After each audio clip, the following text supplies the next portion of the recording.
And welcome to On the Ledge Houseplants.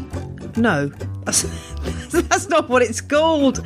Oh, I've had a week off and it's all gone to pieces. Let's try that again. Hello and welcome to On the Ledge Podcast, the podcast that's simply a show about houseplants. And in this week's episode, I'm talking about Pilea.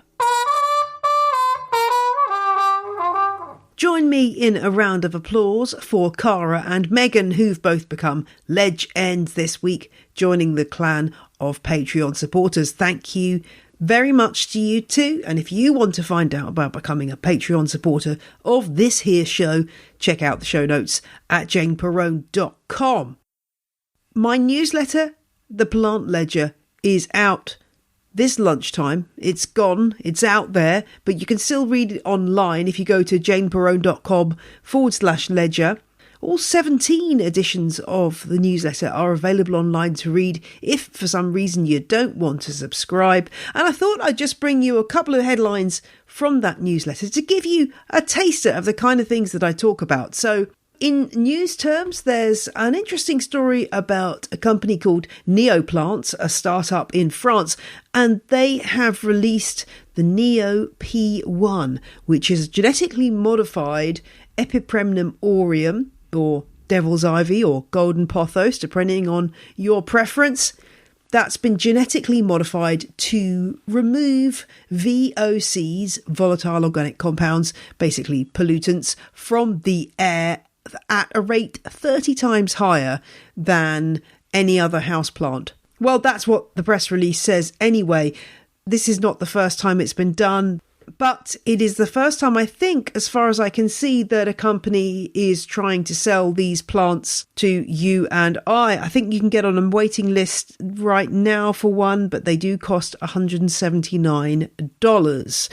It's an interesting development. I'm really fascinated to see where this goes and whether this opens up a whole new world of enhanced plants that can do extra things for us.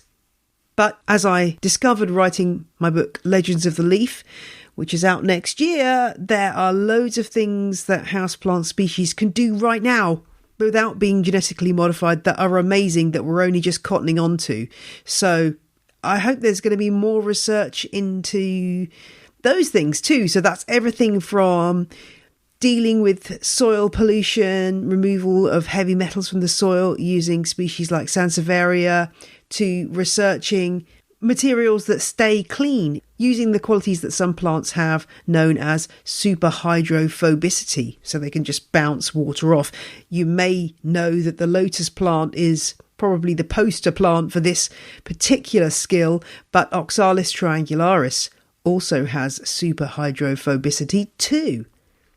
And on the theme of Legends of the Leaf, you can now pre-order your copy on Amazon, as well as on Unbound's website. My publisher is Unbound, and also on the Foyles Bookshop website if you're in the UK and you're not a fan of Amazon. So things are moving forward. I've got the proofs on my desk right now and I'm looking at them and I'm pretty happy with this book. So it's happening, people. Other news from the newsletter though. The Plant Ledger news section always has mention of the latest shop openings and closings. On that front, Leafy Love Affair in Edinburgh is closing, sadly, due to price increases due to the cost of living crisis here in the UK.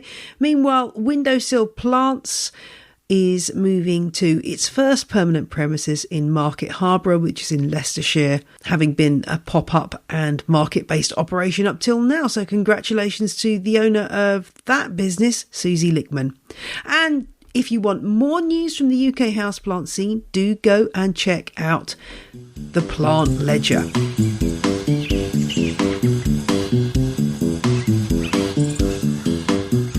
At the top of that newsletter, I focus on 3 underrated genera that contain interesting houseplants this week. And for this episode of On the Ledge, I'm going to go a little bit deeper into the genus Pilea. Now, most of us know that the Chinese money plant Pilea peperomioides is part of this genus, but there are so many more interesting houseplants in this genus. To put this in context, the genus Pilea is part of the nettle family, that's the Urticaceae, and there are about, well, depends on which taxonomist you agree with, but about 600, 700 species in this genus, and they are widely spread around the world. There are species that come from North America, South America, Africa, Southeast Asia, but none from Australia or New Zealand. Now, what are some of the species names that you might be familiar with as houseplants? And the first one I want to talk about is Pilea libanensis.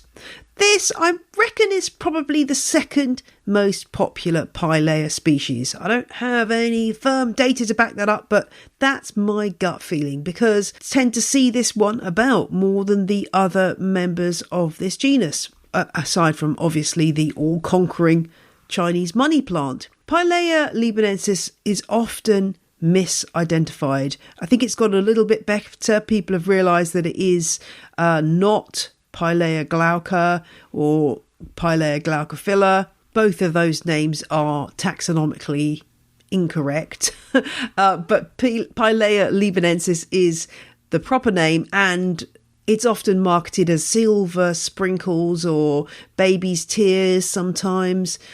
And I've also seen it given the cultivar name Greyzy, Greyzy. Is that a tribute to the British rapper Stormzy? I suspect I'm on a bit of a flight of fancy with that thought, but these are the things that pop into your head when you read cultivar names and make some kind of association that probably isn't there. I wish it was named after Stormzy, though. That would be really cool. But I suspect that's not the case. This plant is rather delicate looking. It has these reddish, wiry stems which kind of flow down in a waterfall, and then tiny green leaves with a silvery flecks to them. And depending on how much light it's getting, that will impact as to how silvery it looks. Warning about this plant, it does tend to get a little bit messy. So oftentimes, particularly if conditions aren't exactly right, you'll find that you'll lose a load of these tiny leaves. They'll crisp up and fall, and you'll have a mess on the floor. You probably, if you give the plant a shake, you'll probably find that a lot of dead leaves will fall off. It doesn't mean there's anything wrong with the plant. It just means that it's turning over those leaves fairly quickly because they're quite small. The effect may obviously be worsened if your plant is getting erratic watering, but it can be a bit of a messy one. That's just the way Pilea libanensis rolls. So this species comes from Cuba and is used to growing in damp tropical climes. But I actually find this one is a lot more tolerant of drying out than other Pileas, which really often do better in a terrarium setup or a wick watering setup. But my Pilea libanensis, well, it has dried out and it just comes back quite straightforwardly. It's not as fussy. I think because it's got so many little tiny leaves that, you know, if you do lose a few stalks, you can just chop a bit off and the rest will regenerate. So average room conditions, it seems to do okay, and it will grow into quite a big sort of cascade if you let it. Next up on the list, we're going old school here. This is a plant that was popular back when I was young, many moons ago. The common name for this one is silver tree, Pilea spruciana, and I really like the colour combo that you get on these leaves. They're chocolate with silver stripes. It's a great terrarium plant. This one's from South America, parts of Venezuela and Peru and Ecuador. Again, another sort of wet tropical plant. The leaves are a little bit pleated. They're not completely smooth, and that's part of its appeal. You'll sometimes find a cultivar called Norfolk of this species, and I think the main characteristics of that are just that the pleating is a bit more dramatic. Now, despite having the word tree in the name, this is not going to turn into a tree. It's actually quite a small plant that is really tends to stay that doesn't get huge. It's one of those things that does need frequent cutting back in order to stay looking good, and a plant again that I would always be taking cuttings of so that you can revive it if it does, to use the technical term, go plonk, as we say in my house. There's a really nice cultivar called Ellen, which has got very, very silvery leaves. The chocolate's almost gone and the leaves look really metallic and beautiful. If this plant does flower, you will understand why the Pileas are members of the nettle family, because the flowers are tiny and bobbly, and another technical term there, and they do look like nettle flowers. If you're looking for another Pilea for a terrarium, try Pilea Moon Valley. Now, this one is, I think, from the species Involucrata. You'll sometimes see it labelled as Pilea mollis, but I think that Involucrata is the correct specific epithet, the correct species name for this cultivar. And the leaves are just intensely corrugated, chocolatey brown on the inside and lime green on the outside. They remind me of those sweets called chocolate limes. Have you ever had those? They're sort of hard-boiled sweets. They're called chocolate limes. They remind me of that. The colour combination is exactly that. But you've got this gorgeous pleating on top. Such a beautiful leaf. I could study it for hours. Now, both this and Spruciana do not need high light levels. They'll be fine in most terrariums that have got in a regular room lighting. And those flowers, well, if you don't like them, you can chop them off and make the plant concentrate on leaves. It is one that will get more gangly as it grows, so keep it snipped back and compact, particularly if it's in a terrarium. More Pilea chat to come, but now let's hear from this week's sponsor. This week's show is supported by Cozy Earth, the premium bedding company that helps you get the deep restorative sleep you need. Bedtime is literally my favourite time of day, so it's really important that my bed is the most comfortable place it can be. I got to try out a set of Cozy Earth sheets and they really are so comfortable. Cozy Earth's high quality bedding is responsibly sourced and made from soft and sustainable viscose that comes from bamboo fabrics. Bundle up in Cozy Earth pyjamas made from ultra soft viscose from bamboo this holiday season. Now available in holiday hues. Want to give the gift of a good night's rest with Cozy Earth? On the Ledge listeners can take up Cozy Earth's exclusive offer today. Get 40% off site-wide at cozyearth.com using code LEDGE. That's Cozy Earth, COZY Earth.com, and use code LEDGE, LEDGE, for 40% off now. Now, I do like a plant that's what I would refer to as a double-edged sword, and Pilea microphylla is exactly that. It's commonly known as the artillery plant, or the pistol plant, because of its power to puff out its pollen when the flowers or the plant as a whole are touched. I mean, this is something actually that Pilea peperomioides does as well. It's just that the Chinese money plant doesn't tend to flower indoors because most of us don't get it cold enough. Pilea peperomioides needs a cold snap to flower. So you probably haven't seen yours flower, but if it did, it would do this same thing. You touch it and poof, you get a load of pollen coming out, which I presume is a pollination aid. And it's very different from Moon Valley or from Spruciana because the leaves' main quality is that they're really, really, really small. The leaves are absolutely tiny on this, a couple of millimetres across maybe. And the overall effect you get looking at the plant comes from the massive leaves rather than looking at any one individual leaf.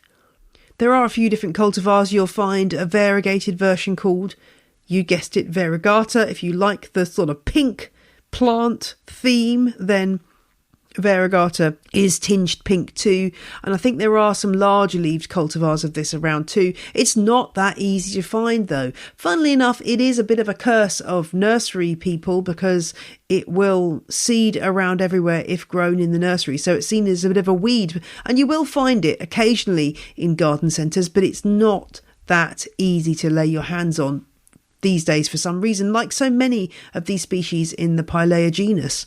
One of the other great things about the members of this genus Pilea is that, as far as I know, I always make that small caveat, none of the species that are grown as houseplants that I've come across are toxic to pets or indeed humans. So this is a good choice if you have small kids or cats or dogs or any other creature that might be nibbling without you knowing, and Pilea should all be fine. There are some plants that really take me back to my childhood, and one of these is the aluminium plant, Pilea cadierii. Now, if you're in America, let me translate, that's aluminum plant. Yes, here in the UK, we do pronounce aluminium as aluminium because we spell this word with two I's, whereas in North America, it's only spelt with one I. Neither of us is right or wrong, it's just a little cultural difference. This is a plant that I remember circling in my Dr. Hesse on houseplant book early on in my houseplant career, and I certainly had a few of these over the years. As I've said with Spruciana and Moon Valley, this is one that again is going to get a little bit leggy if you let it grow on. It's one of those plants that I would describe as a short-lived perennial, so you probably want to take lots of cuttings and keep it going that way. For reasons I can't explain, there don't seem to be any cultivars of Pilea cadierii that I've come across. I think I might have seen a compact version called Minima, but other than that, I am drawing a blank for cultivars of this plant. Now, I said at the beginning that Pileas come from different parts of the world, and this one is actually from China and Vietnam, as opposed to the other species we've talked about. And this one has got its name from the silver markings on the leaves. And this is not actually a pigment, it's blister variegation. So that means there's a gap, a space in the tissue, in the layers of tissue of the leaf that allows light to bounce back up. And this is common to quite a few different plants. Hoyas have it in the form of what we call splash, or what's often called splash, those silvery marks, as do other houseplant species. Now, we all know how to take cuttings of the Chinese money plant, Pilea peperomioides, because it produces these very abundant babies once the plant is mature. With all the other species I've mentioned, it's easy enough to take stem cuttings, which will propagate very well in a prop box, or I would probably do it in a glass of water, to be honest. And one other thing about the name, it's also sometimes called the watermelon Pilea, because of those silvery markings, in the same way that Peperomia argyrea is known as the watermelon peperomia. I did have this weird fancy that I could grow watermelon peperomia, watermelon Pilea and watermelon begonia, which is actually Peleonia repens, together as a kind of a watermelon area in my home. However, I lost my Peleonia repens to scale, so that's not on the cards for now, but maybe somebody else could replicate this. I think they'd probably all do okay, grouped together, those three plants. It might be a bit of fun if you fancy setting up a watermelon garden in your home. Now, if you're thinking to yourself, well, Jane, I actually have all of those Pileas already, and this is very dull, and I want to try something new, not something I already have. Well, don't fear. I have something for you too, and it's called Pilea hitchcockii. Now, this one, like Libanensis, is often sold by a different name, and it's often given the cultivar name Dark Mystery, which I guess probably is something to market it around Halloween time. I would imagine it's quite as simple as that. I've seen this in a few shops now. I know Grow Tropicals has had it, and also North One Garden Centre.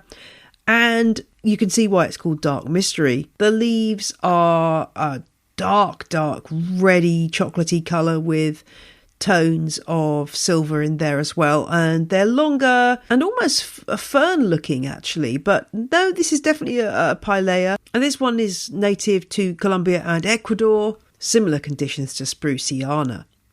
I haven't grown this one. Its silhouette gives me dark-haired sideshow Bob vibes, which I'm rather enjoying, so perhaps I'll give it a go. If you've grown Pilea hitchcockii, let me know how you've got on with it. I think it's one of those plants that probably will do best in a nice humid cabinet or maybe a terrarium.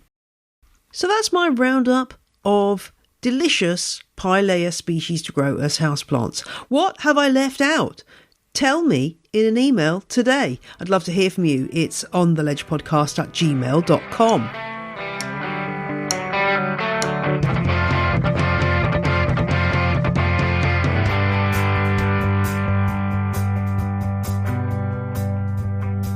That is all for this week's show. Thank you, as ever, for lending me your ears as we chat about plants. And the show will now be running all the way up to Christmas without a break. So lots more episodes for you to enjoy. If you want to get in on my Christmas mail out for Patreon subscribers at the Legend and Superfan level, then become a patron by November the 21st, 2022 at the latest. That's my cut-off point, and I'll be beavering away working on those cards over the next few weeks. Until next Friday, though, have a fantastic week. Take care of yourself, take care of your plants, and don't forget to breathe.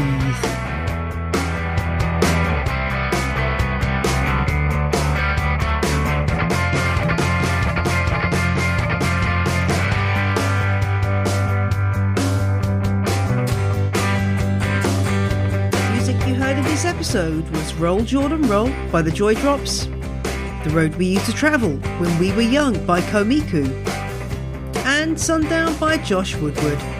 The ad music was Holiday Gift by Kai Engel. All tracks are licensed under Creative Commons. Visit the show notes for details.